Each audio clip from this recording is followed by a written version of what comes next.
Hello, it's me. Welcome back. Welcome to April, everyone. So, look, I'm not saying that this was the case for every single person watching this video. But what I am saying is that if March was a challenging month for you, you were not alone, my friend. Yeah, March, like when I went through and I looked at like the full calendar for the year of 2019, March definitely stood out to me as being a month of the calendar year that was definitely a little bit more trying, let's say, a little bit more trying, a little bit more challenging. Yeah, so if that was you, you were not alone. I just realized, like, I just started going and not even introducing myself. I'm Sarah Baxley. Welcome to Pinky the Bear, my channel. I'm very well aware that my hair is not pink. Pinky the Bear was named after my childhood teddy bear. I'm sure that, like, a lot of you know that, but I don't know. I just kind of throw that out every now and then. And I lived in San Francisco, like, around the time of like the social media tech boom kind of stuff. And so I went through and I like saved Pinky the Bear on like every single handle and all of that stuff. It was just kind of like a sentimental thing for me. And so yeah, anyway, so there you go. So in case you're wondering, but a lot of you probably already know that, but I just like to kind of throw it out there sometimes. Let's get back to business. Let's talk about this March situation. So some people did, some people had a fine month of March. It was totally fine. If anything, it kind of offered kind of like a different shift and different perspective on life.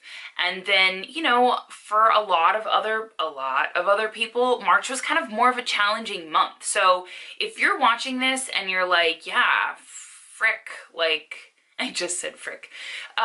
March was kind of weird. Like, I get that, you know, there's a big hazy element to it.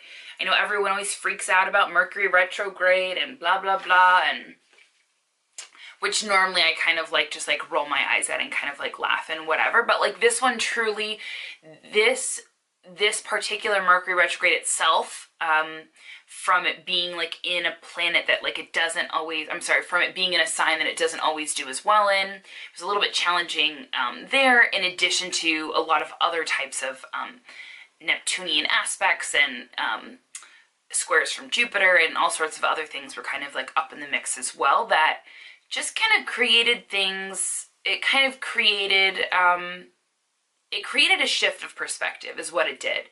And the thing is, and I had written, for those of you that follow and you read, because I write posts, I put it on my website and I put it on Twitter and I put it on Instagram and I think my Facebook page for the new moon and the full moon. I'll always like write a little thing. I don't use any astrological lingo in it at all, intentionally, so that way if, you know, so it's not like reading a different language, basically. So I put it in pretty simple terms, and like one of the things, you know, that I had put was like, I think for the new moon or whatever, I had said that, you know, this is a time, like there are times in life, or a lot of times in life, we kind of just like keep going and moving straight ahead, right? We are creatures of habit as human beings, and we do with what's comfortable and we stick with what works. And there's other times in our life where certain things happen that it sort of removes us from the situation that we're in just enough. Like we're almost kind of like removed or offered sort of a different perspective that's quite different than the way that we had viewed things in the past. And this is a really good example of the month of March, basically. We had been looking through life in a particular lens for a very long time prior to the month of March, which is totally fine. But then certain things sort of happened throughout the month of March that definitely gave us a different perspective. And so we were able to look through life with a little bit of a different lens than we had been for a long time. And this was not easy for a lot of us. For some people, it was really insightful. It was maybe kind of like the aha moments that they were looking for. And for other people, it was just darn right uncomfortable. You know, there was a lot of, I think, event-based types of things that happened for a lot of people. A lot of like major shifts and major change happened for people, or events that happened for people, which then that was sort of the catalyst to kind of create a shift of perspective. And, you know, and then for other people, I think it was just kind of looking at things in a different lens. And once, you know, there's sometimes like where we're used to seeing things a certain way, and then once you look at it in a different light, it's really difficult to go back and look at it the way that you had before. So, and when you, in any which way that was for you, luckily, we've moved past that. And if March was a challenging month for you, I just wanted to be there to give you a virtual hug and just let you know that like March definitely was one of the more intense months of 2019. It was one of the more challenging months of 2019. So you made it through, and here we are. Thank you, April. Thank you, sunshine. Anyway, let's pop into, hopefully that wasn't too loud, that clap. Let's hop into the themes for the month of April. So the two themes for the month of April, I go like this. There are not 4 themes, there's only 2. The 2 themes for the month of April are 1, restoration, revival, and 2, pouncing back.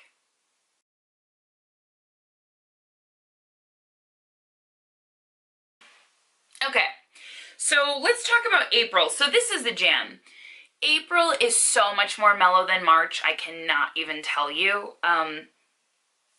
As the themes kind of indicated, April is very much about sort of reviving ourselves, taking some time for restoration, kind of taking a breather, taking some downtime, and then as we creep more towards the end of the month, sort of like pouncing back and coming back.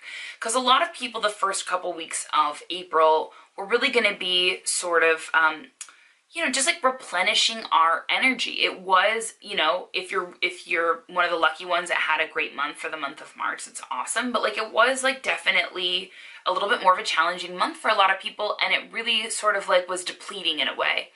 And so so I think a lot of the first 2 weeks of April are ripe for sort of really taking time and giving back, and you know, just sort of taking inventory almost of the events and things and ideas and shift of perspective that transpired through the month of March. So anyway, so I put that there's healing the first 2 weeks of the month. It's time to restore our energy. There's also some nice, there's a really nice Venus-Neptune conjunction on the 9th, which I think is going to promote some healing around the 9th of April for those that, again, did have a little bit more of a challenging month in March. Again, kicking off the month on the 2nd with a Mercury-Neptune moon conjunction. Again, like it seems like the first 2, really truly like the first 2 weeks of this month are a lot about really tapping into yourself, your own intuition, honoring your feelings, really honoring like your own spirituality or spiritual connection and like what that means to you. It could even be like entertaining like your own purpose in life right now, where life has brought you up until this point, and you know where you're sort of headed. It's a great time. Here I put time to restore your energy, time to paint, draw, relax, enjoy the arts, eat good food, listen to music, take a bath, put on a face mask. Okay, now we're talking. So just, you know, these first 2 weeks, you know, I think a lot of people, like when the year first kicks off, we're like, oh, we're going to have this regimen and do this thing, and I'm going to go to the gym, or I'm going to have more time for self-care, or, you know, this or that. And then, you know, we kind of stick with it for a while, and then sort of things taper off for a bit.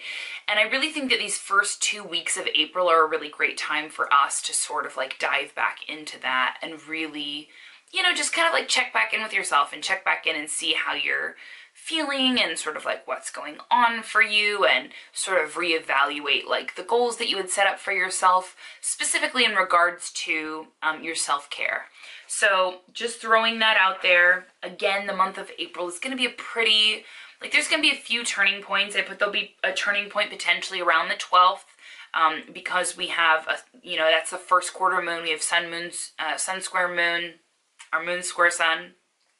And then we have, you know, the sun is T-squaring. Also, we have Saturn and Pluto up in the mix.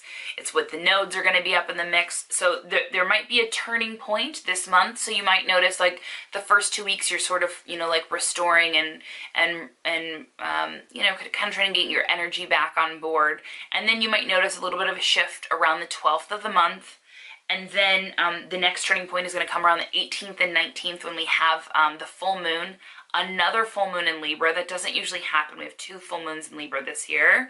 Doesn't normally happen. Happens like once every several years. It's just the way that the cookie crumbles. So you'll see again, there'll be, you know, another little turning point around the 18th or 19th. But again, I feel like we're almost just sort of like wrapping up and getting ready to move forward with the changes that had happened last month. So anyway, so then I want to hop into theme number 2, which is bouncing back. So, okay, so for those of you that saw the video last week, I talked about how Uranus had ingressed into Taurus again.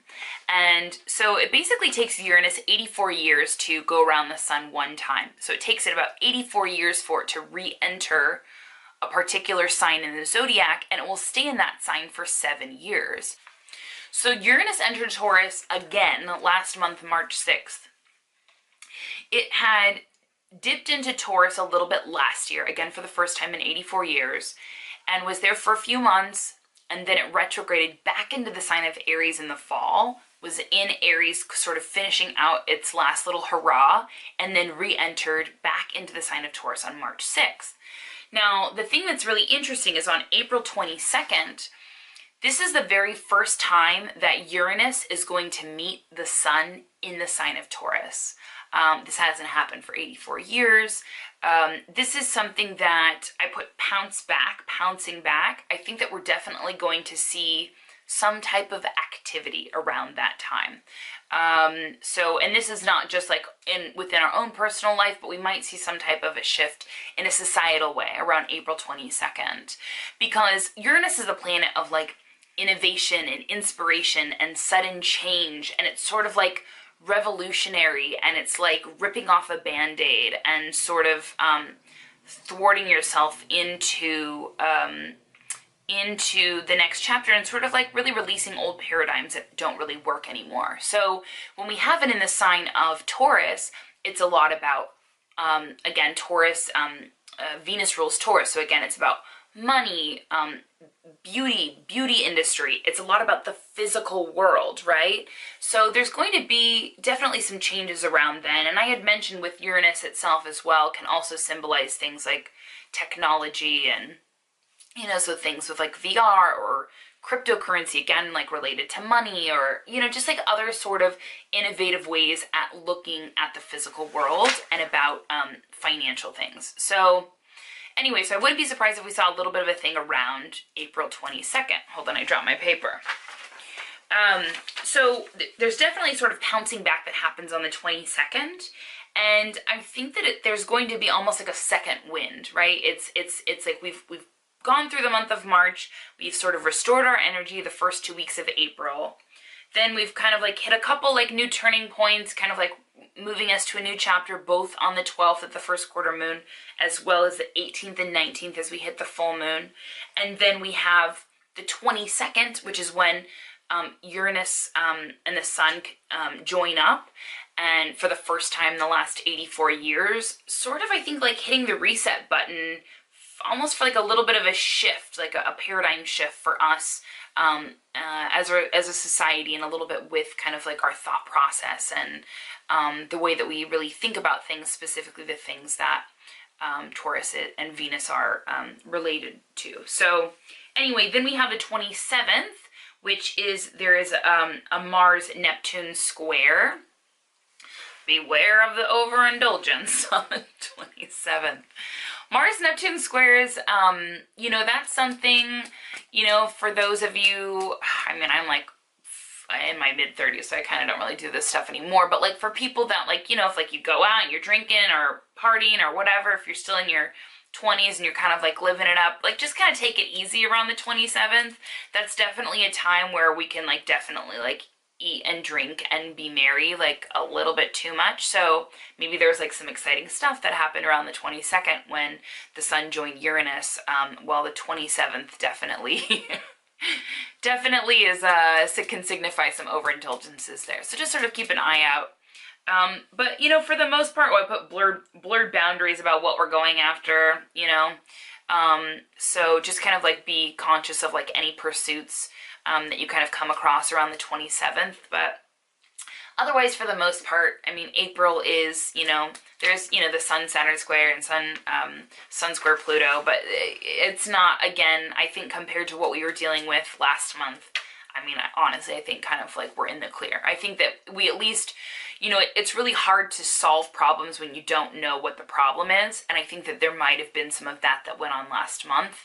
And so even though there might be a couple things that cross our path where we're like, oh, you know, just it's like life, you know, there's always like some type of like challenge or a little bit of an obstacle or something.